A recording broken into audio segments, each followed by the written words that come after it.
شلوار کرتا چھوٹا سا جوڑا ہے، اس کو دھونے کے لیے کم از کم 1 بالٹی پانی ضرور چاہیے، 1 بالٹی میں جا کر یہ صاف ہوگا۔ 70 سال کے گناہوں کو دھونے کے لیے 1 آنسو کا قطرہ چاہیے، 1 آنسو کا قطرہ جو آنکھ کے کٹورے میں ہی رہ جائے، بے شک نیچے نہ آئے، صرف اس اندر کی سفیدی کو تر کر دے۔ 70 سال کے ساتھ 1 صفر اور لگا دو، 1 اور لگا دو، 1 اور لگا دو، 70,000 سال کے گناہ بھی ہوں گے تو اللہ یوں دھو دے گا کہ ایک مچھر کے پر کے برابر گناہ جسم پہ باقی نہیں چھوڑے گا۔ میرے بھائیو، اللہ سے تعلق بناؤ، اللہ سے تعلق بناؤ۔ کمانے سے نہیں روکا، غلامی سے روکا ہے کہ پیسے پر ایمان نہ بیچنا، غیرت کو نہ بیچنا، ضمیر کو نہ بیچنا۔ پیسے کے غلام بن کے عہدوں کی دوڑ لگاؤ، حرام راستوں سے نہیں، حلال عزت کی طلب کرو۔ عزت کی طلب انسان کا حق ہے، عزت نفس کی طلب حق ہے۔ جانور کو یہ حق حاصل، جو جانور عزت نفس کا طلبگار ہوتا ہے، ہم تو انسان ہیں، لیکن اس کے لیے انسانیت سے باہر چلے جائیں۔ تو عزت کی طلب حرام نہیں ہے، عزت کی طلب میں ایمان بیچ دینا، ضمیر بیچ دینا، آخرت کو آگ لگا دینا، اللہ کو ناراض کر دینا، اللہ کے نبی کو ناراض کر دینا، کب تک، کہاں تک یہ جھنڈے لگیں؟ جاؤ جھنڈے والوں کی قبریں دیکھو، کوئی فاتحہ پڑھنے والا کوئی نہیں ہے۔ بڑے کریم رب سے معاملہ ہے، ہم ضرورت سے زیادہ کوئی دور ہو گئے ہیں، یہ ہمیں اپنے رب کا پتہ نہیں، کوئی ہے کتنا مہربان ہے، کتنا کریم ہے، کتنا کرم کرنے والا، کتنا قدردان ہے، کس قدر وہ نیکی کو وزن دیتا ہے۔ اور آپ دیکھو نا، کتنے فرشتے اللہ نے پیدا کیے ہیں۔ جبریل سب سے بڑا فرشتہ، اس سے تو نہیں کہا میں تم سے پیار کرتا ہوں، جو ہر وقت اللہ کی خدمت میں کھڑا، اور جن فرشتوں نے خربوں سال سے سجدے میں سر رکھا ہوا ہے، ان سے تو اللہ نے نہیں کہا میں تم سے پیار کرتا ہوں۔ شرابی سے کہہ رہا ہے تم سے پیار کرتا ہوں، عزت کو بیچنے والی سے کہہ رہا ہے تم سے پیار کرتا ہوں، تو توبہ کر میں تم سے پیار کرتا ہوں، میری رحمت میں آ جا۔ میرے بھائیو، اللہ سے صلح کر لو، اللہ سے صلح کر لو،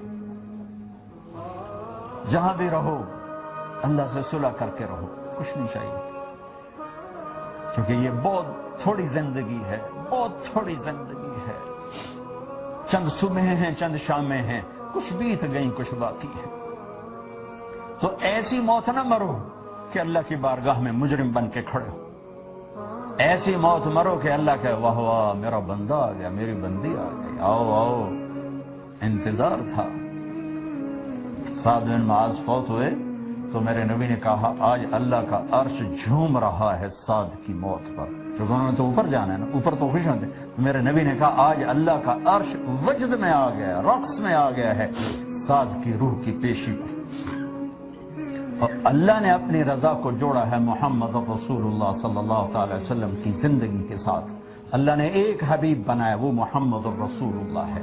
اللہ نے ایک کو اپنا حبیب چنا، وہ محمد رسول اللہ ہے۔ اللہ نے ایک کو ساری کائنات کا خلاصہ بنایا، وہ محمد مصطفیٰ صلی اللہ علیہ وسلم ہے۔ میری آپ کی لاٹری نکلی، ان عورتوں کی لاٹری نکلی ہے کہ ہمیں محمد مصطفیٰ صلی اللہ علیہ وسلم جیسا نبی مل گیا۔ اللہ کے 99 ناموں میں ایک نام ہے غضب والا، المنتقم، باقی سب رحمت ہی رحمت ہے، یا اللہ کی قدرت، کبریائی، بڑائی، شہنشاہی۔ ایک نام ہے المنتقم جس میں اللہ کے غصے کا اور اللہ کی پکڑ کا معنی ملتا ہے، لیکن اس کو بھی اگلے 2 ناموں کے ساتھ پانی ڈال کے لسی بنا دیا کہ المنتقم العفو الرؤوف۔ ہائے ہائے ہائے، المنتقم، ایک دم سارا وجود کانپا تو اللہ نے کہا گھبراؤ نہیں، مہربان بھی ہوں، معاف بھی کرتا ہوں، ڈرو نہیں۔ لیکن ایک بات ہے، توبہ کرنی پڑے، تم کو توبہ بھی نہ کریں اور کام بھی ہو جائے تو پھر حسین اور یزید کو برابر کرنے والا معاملہ نہ کرو، ورنہ ساری کربلاؤں کی تاریخ کو آگ لگا دو۔ اگر شمر اور حسین نے ایک ہی کرسی پر بیٹھنا ہے تو سر کٹانے والے پاگل تھے، دیوانے تھے۔ سبزی بیچنے والا، شراب بیچنے والا، اللہ نے اگر دونوں کو برابر کرنا ہے تو پھر یہ تو شمر اور حسین کو برابر کرنے والی بات۔ کائنات کا افضل ترین خاندان پانی کی طرح خون بہا دیا، اللہ تجھے نہیں ناراض کرنا، اولاد کو ذبح کروا دوں۔ میرے بچے کا ہاتھ ٹوٹا، وہ رو رہا تھا، مجھ سے دیکھا نہ گیا، میں باہر نکل گیا۔ جس کے سامنے بچوں کی گردنیں کٹ رہی ہوں اور وہ صبر کی تصویر ہو، ہے کوئی تاریخ ایسی مثال پیش کر سکے؟ ایک ایک بچے کو ذبح کرا تھی، بھتیجے، بچے، بھائی۔ ام نجعل المتقین کالفجار، یہ بھی تو مجھے نہ کہو نا کہ ساری زندگی شراب پی اور کہو کہ اللہ بڑا غفور الرحیم ہے، اور ایک ساری زندگی میرے سامنے سر جھکا کے روئے اور میں تمہیں اور اسے برابر کر دوں، یہ بھی میرا قانون نہیں ہے۔ پھر تو حسین کی قربانیاں ختم، آل رسول کی قربانیاں ختم۔ لہذا میرے بھائیو، معاملہ کوئی اتنا سنگین نہیں ہے، توبہ کر کے اللہ کے نبی کے پیچھے چل پڑیں، جہاں ٹھوکر لگے پھر توبہ کر لیں، جہاں ٹھوکر لگے پھر توبہ کر لیں۔ میرے نبی نے کہا دن میں 70 دفعہ گناہ کرو اور 70 دفعہ توبہ کرو تو اللہ کے محبوب ہو، گناہ گار نہیں ہو۔ اور کیا بتاؤں؟ الفاظ پڑھ کے سنا دیتا ہوں، ما اسر من استغفر ولو عاد فی اليوم 70 مرہ، دن میں 70 دفعہ گناہ کر کے توبہ کرنے والا گناہ گار نہیں، اللہ کا پیارا ہے۔ توبہ کرنے والا، توبہ کرنے والا، اللہ کو پتہ ہے بھولنے والی قوم ہے، بھولنے والی قوم ہے۔ سبسکرائب کیجئے ہمارے چینل اور دبائیے بیل کا آئیکن تاکہ آپ کو ریگولر نوٹیفیکیشن اپڈیٹس مل سکیں۔